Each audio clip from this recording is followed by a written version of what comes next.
Apple's first foldable phone, the iPhone OS Ultra, is expected to bring major changes to the iPhone lineup. It may be thinner, more advanced, and completely different from any iPhone we have seen before.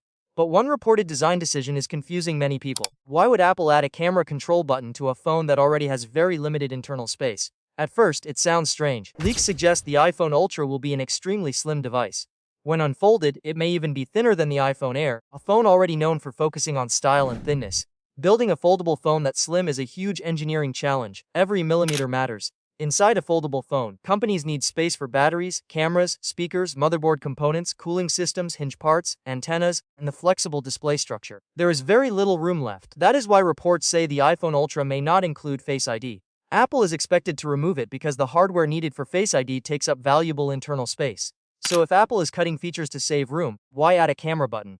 According to new reports, Apple has a practical reason. The company reportedly wants the iPhone Ultra to be easier to use with one hand, especially when the phone is unfolded. That may sound like a small detail, but it solves a real problem many foldable users face today. Most foldable phones become much wider when opened. That large screen is great for watching videos, multitasking, gaming, and reading.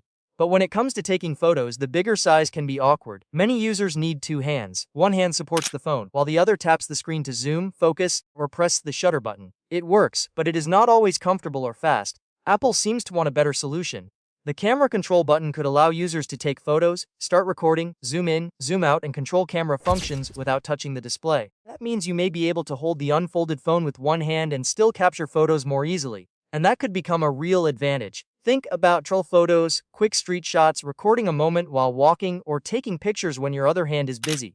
In those situations, a physical camera button may be more useful than people expect. Sometimes convenience matters more than flashy specs. Apple likely understands that foldable phones need to feel practical, not just futuristic.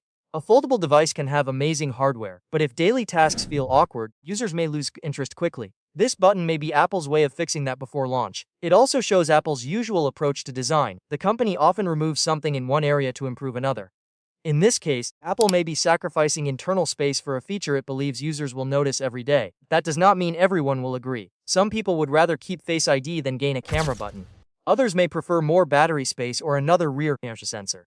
But Apple appears focused on usability, especially in camera experience. And cameras matter a lot on iPhones. For many buyers, the camera is one of the biggest reasons to choose an iPhone. If Apple can make foldable photography easier than rival devices, that could help the iPhone Ultra stand out in a crowded premium market. This is also not the only area where Apple is reportedly doing things differently. Leaks suggest the iPhone Ultra will use a different foldable layout compared to many current devices.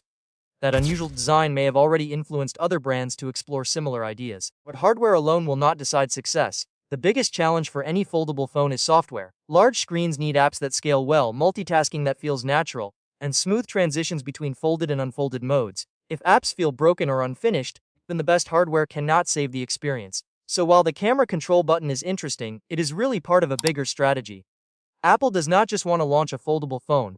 It wants to launch one that feels easier, smarter, and more useful than the competition. That is why this confusing design choice may actually make perfect sense. At first glance, it looks like Apple added something unnecessary.